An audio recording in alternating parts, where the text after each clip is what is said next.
Welcome back to the Professor's Lab. I'm Professor V, and this is Game 3 of some free play Louisville Regional Training that happened at Die Hard Games on October 10th, 2024. If you didn't know, Die Hard League happens every Thursday at 6 p.m. Central, featuring casual and tournament play at whatever format everyone wants. Spooky League Challenge, Thursday, October 24th at 6 p.m. Surging Sparks Prereleases start Saturday, October 26th at 1 p.m. and League Cup Saturday, November 23rd at 11 a.m. all Central Time, all at Die Hard Games. Go see more info in this video's description and check out Pokemon's event locator for premiere and other events at the shop, such as League Challenges, League Cups, pre-releases, and more. Please hit that like button right quick, subscribe to this channel, ring the bell for notifications, say what you need to say in the comments, and all that other good free stuff. But anyways, let's research this Game 3. On the left is Terapagos, on the right is Lugia V-Star, and they are going first with a Nest Ball. Nest Ball and Ultra Ball will be played here. Nest Ball allows the player to search their deck for a basic Pokemon to add to the bench, and Ultra Ball says discard 2 cards and you can search your deck for a Pokemon, basic or evolution. We are seeing the Nest Ball find the Squawkabilly EX, so that goes to the bench. The Ultra Ball finds the Archeops, and that goes into the hand. And that's going to go to the discard soon. Let's see if our player has anything else to do before using Squawkabilly EX Squawk and Seize. Nope, Squawk and Seize can only be used on your first turn, and when you use it, you discard your hand and draw 6 fresh new cards, 1 Archeops in the discard pile currently. I see another Ultra Ball, so that's good.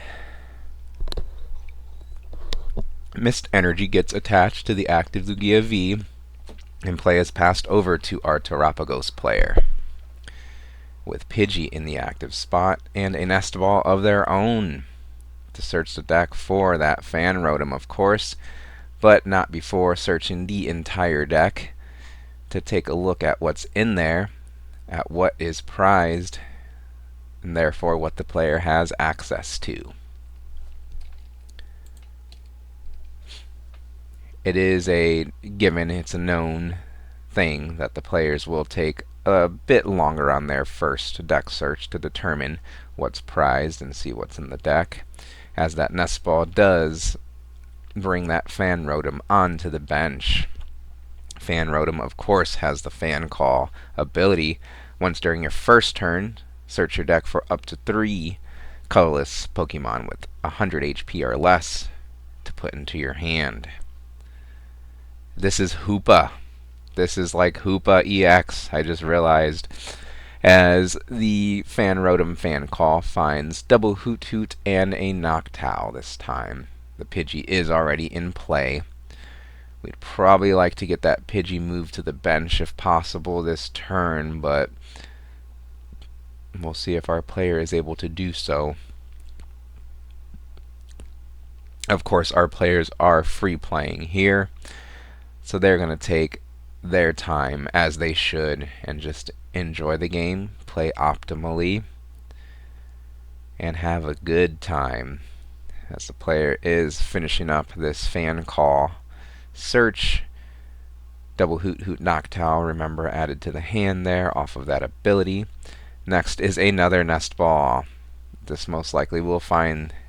oh, nope, I thought it was going to be the main attacker, but it's actually going to be the scary support Dewskull that hits the bench off of this Nest Ball here.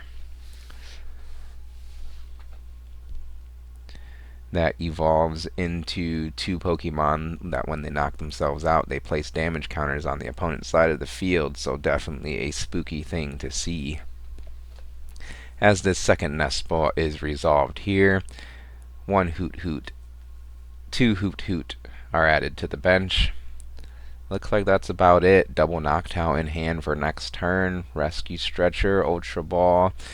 The Terapagos could be found on this first turn, but it's not really necessary. There is another Nest Ball, so that could have found the Terapagos, but our Terapagos player valuing the bench, the free bench spot currently.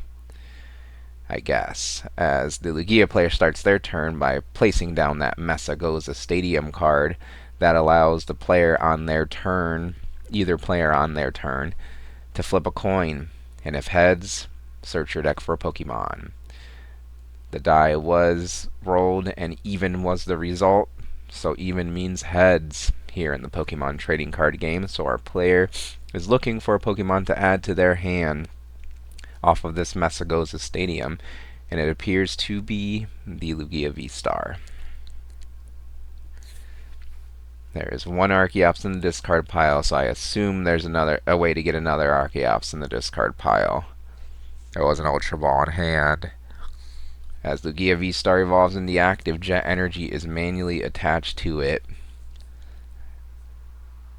Its attack costs 4 colorless energy. It looks like there is double Archeops in hand, but is there a way to get them into the discard pile? No, we are going single Archeops again. Okay, so the Lugia V-Star has the V-Star power ability, Summoning Star, that allows you to put from your discard pile onto your bench up to 2 colorless Pokemon without a rule box, I believe. That's usually how you get the double Archeops into play in this Lugia V-Star deck, but since there was only one in the discard pile, Summoning Star only summoned 1 onto the bench from the discard pile. Boss's Orders is a supporter per turn, bringing up that Duskull, interestingly, fearing the Duskull more than a Pidgeot. Next is Primal Turbo. Archeops has the Primal Turbo ability that allows the player to search their deck for up to 2 special energy cards and attach them to one of your Pokemon.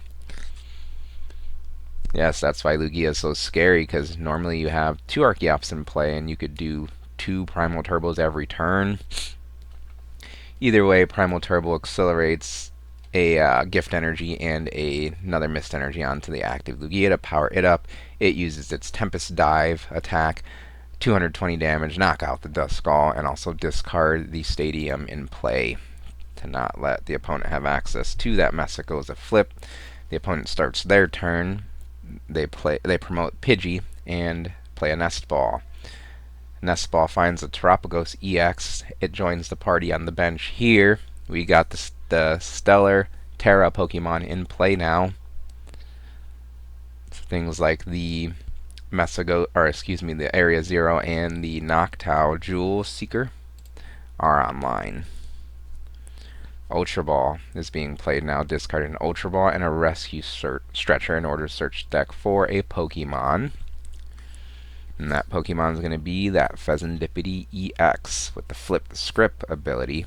If your opponent took a KO on their last turn, you may draw 3 cards with Flip the Script. So pretty nice looking board and setup over on Terapagos side. The Lugia player, you'd like to see double Archeops in play, of course, but games can be won with single Archeops, and this is sheer aggression of this Lugia deck. Hoot Hoot evolves into Noctowl. Jewel Seeker is activated. Its abilities once per turn when you play this Pokemon from your hand to evolve one of your Pokemon. If you have a Terra Pokemon in play, you may search your deck for up to 2 trainer cards. Put them into your hand. We have the Terapagos in play, so Jewel Seeker is searching the deck for 2 trainer cards here. Whatever else to complete the combo to attack at least this turn. I think you do want to attack. We cannot knock out the... Actually, we can't knock out the Lugia V-Star.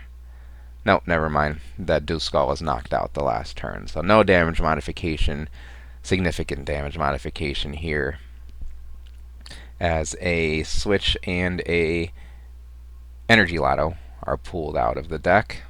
Switch is played to switch Terapagos into the active spot.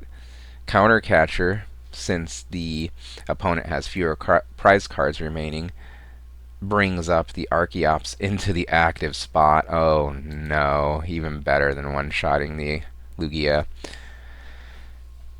Noctowl comes down now. The second one evolves. Jewel Seeker is being used now to search the deck for up to 2 trainer cards, since that Terra Pokemon is in play. And the 2 trainer cards here are that Area 0 Underdepths and Professor's Research. Energy Lotto in hand. You gotta imagine the Terapagos player is gonna hit everything that they want this turn. Area 0 Underdepths comes into play. Energy Lotto is played. That item card has you look at the top 7 cards of your deck, and you may put an energy card you find there into your hand. Double Turbo Energy found and secured and attached to that active Terapagos EX, fully powering up as 2 colorless Unified Beatdown attack. 30 damage for each bench Pokemon you have in play. Caps out at 220. With the double turbo energy reduction. And now the Professor's Research is played to discard the hand of 0 and draw 7 fresh new cards. No high five, no fist bump. Makes Professor V sad. But we will just move forward with the video for you guys' sake, as the bench space is adjusted for a Terapagos EX, another one, and a Duskull. Nest Ball is played now to fill the bench up to 8 Pokemon. Since that Area 0 Underdepth Stadium is in play, as well as a Terra Pokemon on their side, they can have up to 8 on their bench now. Looks like nothing else to do but Unified Beatdown for the knockout on this lone Archeops in play. Lugia EX flies into the active spot and play resumes over on the right hand side here. How can our Lugia player respond? There's no way to bring back any more, or to establish any more Archeops in this deck. So the Archeops player is manually attaching 1 energy, following the rules for the rest of the game. The Lugia is good because it forces the opponent to use Duskull for the 1-2 KO combo, as the Terapagos EX caps out at 220. So Terapagos cannot on its own one-shot a Lugia V-Star.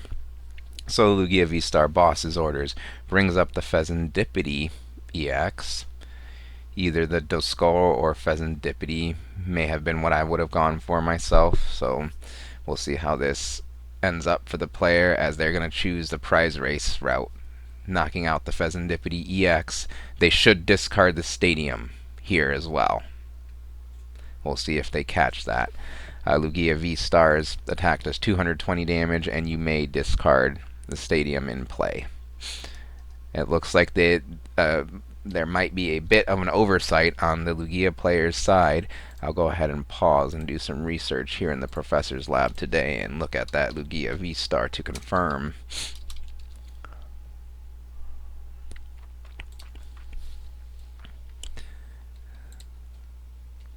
The Lugia V-Star has the Tempest Dive attack, 220 damage, and you may discard a Stadium in play. So if they had chose to leave the Stadium, it could be to keep a opponent's bench liability in play, but there's really nothing too crazy that the opponent would have to get rid of, or there's nothing that the opponent could take advantage of getting rid of by having their bench size reduced to 5 with the Area 0 Stadium leaving play because of Lugia V-Star's Tempest Dive effect of an attack. So I'm going to guess it may be an oversight on the Lugia player's side, because removing the Stadium makes the bench smaller and reduces the Terapagos EX attack output. I think you just go for that if you can. Either way, I will stop yapping and we'll move forward, as our Terapagos player bench size is still 8, and they evolved into Noctowl. And they are using the Jewel Seeker ability to look through their deck for 2 trainer cards to add to the hand. Night Stretcher and Iono are the picks here. Night Stretcher instantly will bring back that Pheasantipede EX if the player chooses to do so. And then the Iono will see them new cards and disrupt the opponent. Night Stretcher does indeed bring that Pheasantipede EX into play, back into play, Vitality Band gets attached to the active Terapagos EX. Anything else before the Iono? Looks like no. So Iono has both players shuffle their hands, put them at the bottom of their deck, and then draw from the top cards equal to their remaining prize cards. So the Terapagos player gets 5 here. Lugia player gets 3. Energy attached to the Terapagos EX on the bench. Pheasantipity uses its Flip the Script ability to draw 3 since it was KO'd on the last turn. We're looking for Rare Candy Duskull here, I think. Actually, even the second form. I said Rare Candy Duskull, but the just the Dusclops. When it knocks itself out, it can place 5 damage counters. Either way, the Feather Ball is played, allowing the player to search their deck for a Pokemon that has free retreat. Usually you grab the Pidgeot EX off of this in this deck, but it was not grabbed, so I'm assuming it's prize then. But yeah, that Vitality Band is very nice. That just made the difference. It does plus 10 damage. It allows the Pokemon to do plus 10 damage. Unified Beatdown caps out at 220, 230, and then with a Dusclops pop, you reach that 280 magic number. That's Lugia V-Star's HP. But none of that's going to happen. We're just going to swing into this Lugia for 220 damage. And play will resume over on Lugia's side as they bench that Wellspring Mass Ogerpon EX, attach a double turbo energy to it, then play a Nest Ball in order to search their deck for a Pokemon to add to the bench. So there is a way for this Lugia player to win here. It's looking even better now that Blood Moon Ursaluna is put onto the bench with that Nest Ball. Can they close this out and take a game off of this free play 3-game series? As Lugia V-Star uses the Tempest Dive now. I think Terapagos has maybe the Terapagos has 230 HP. Let's check that out. Yeah, dang, Terapagos did tank that hit. 10 HP remaining on that active Terapagos, but this time they discard the Area 0 Stadium. Maybe they did choose to leave it in play last time. If you guys see something that I'm missing, please let me know in the comments. Let's all do some research in the lab today. The Terapagos player, since the Area 0 Underdepths was discarded, has to discard Pokemon until there's 5 on the bench. So they discard. And we've got a nice looking bench here as they resume play over on their side. On the left here, they have 5 prize cards to take. They are getting a KO on this opposing active for 2 prize cards. It's on the board. Now, just how can they better set up and secure a win? Ooh, it looks like it's just a professor's research. Nothing was worth playing, it seems. Maybe you could attach the double turbo somewhere. Save that energy, but either way, professor's research discarding that big hand and drawing 7 fresh new cards. Area 0 Underdepths found again and put into play. The bench is now 8 again over on the left since there's a Terra Pokemon in play. Oh, a Terapagos EX, the third one is found, put into play, and then the last double turbo energy was found and put onto it. So, not punished for discarding that double turbo. Terapagos EX will manually retreat into the freshly found and powered up Terapagos EX. Prize Denial, fundamentals of the Pokemon trading card game. Terapagos EX attacks with Unified Beatdown for knockout, cleaning up the KO on the other side. The Lugia V-Star had a gift energy attached, so once it's knocked out before the Pokemon promotion, the player can draw up to 8 cards in hand. The Wellspring Mass Ogerpon comes into play, or comes to the active spot, and play resumes over on its side, over on the right hand side. Now the Wellspring Ogerpon can make some stuff happen, but not before a Mesagoza Stadium is put into play. That's the new stadium now with that Area 0 getting discarded. Messagoza, flip a coin. If heads, search your deck for a Pokemon card.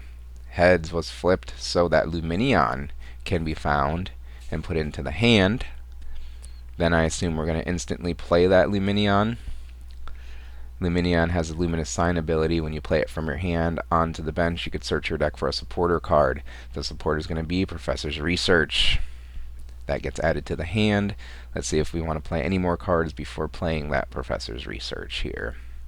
Looks like an Ultra Ball.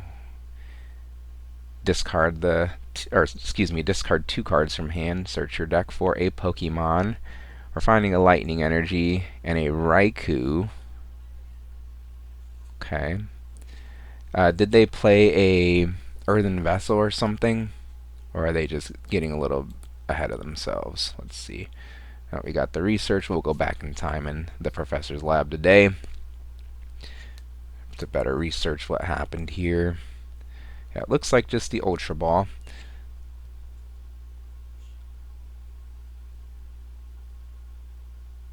Or was that an Earthen Vessel? I don't think so. Maybe they have the Earthen Vessel in hand and they're just getting a little bit ahead of themselves. We'll just roll with it here, especially since this is free play. The Raikou V was found off of the Ultra Ball, we'll say.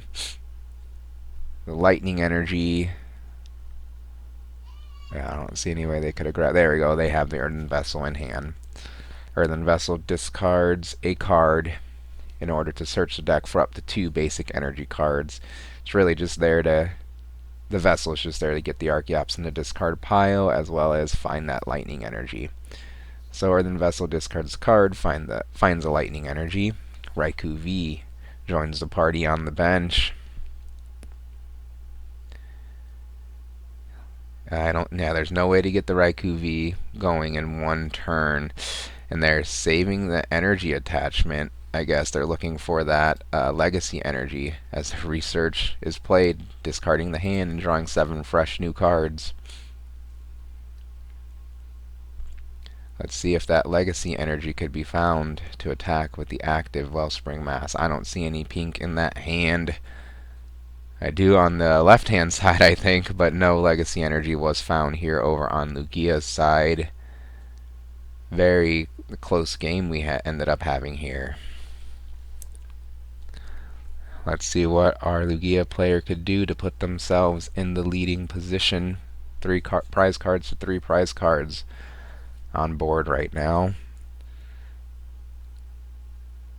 And it looks like an Ultra Ball was played, discarding 2 cards, and it was failed. Just wanted to thin those cards out of the deck. Then a Capturing Aroma was played. I think a Tails was flipped, so that means a basic Pokemon can be found from the deck.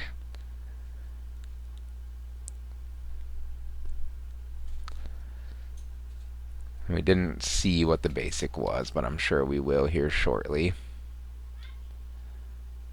Let's see if I could catch it. We'll go back in time here.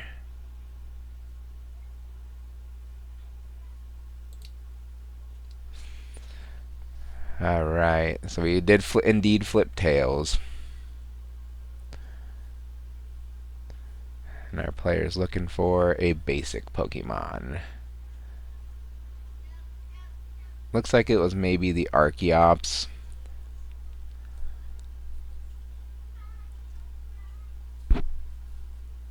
And then something else was found.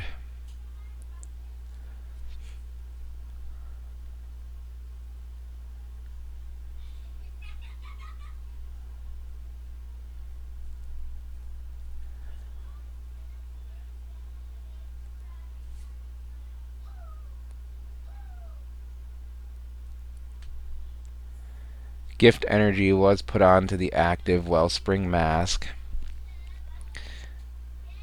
And play will continue over on Terapagos' side. Ultra Ball discards 2 cards and finds the Dusknoir. The Duskull evolves into Dusknoir thanks to the rare candy. And it looks like the 13 damage goes on to the active. So that means the opponent gets the prize card as well. And then there we go. These are still new combos that I'm getting used to, of course. So forgive me and bear with me here. So we use Dusknoir's ability to knock itself out and do 13 damage counters to the active Pokemon, the opponent's active Pokemon. The opponent, of course, takes a prize card because the Dusknoir is knocked out. Then a Briar was played that says if your opponent has 2 prize cards remaining, if you take a knockout with your Terra Pokemon, you get to draw an extra prize card. So with the 13 damage counters on there, the Terapagos doing 100 damage, I think it's enough to clean up the KO and take an additional prize card. 3 prize cards remaining. The Wellspring Mass Okerpon is worth 2 prize cards. With the Briar, 3 prize cards taken there to close out the game. What a way to end the free play. What do you think of this video and the commentary? Please leave feedback in the comments. Like this video, subscribe to this channel. Thank you for watching, and I'll see you next time in the Professor's Lab.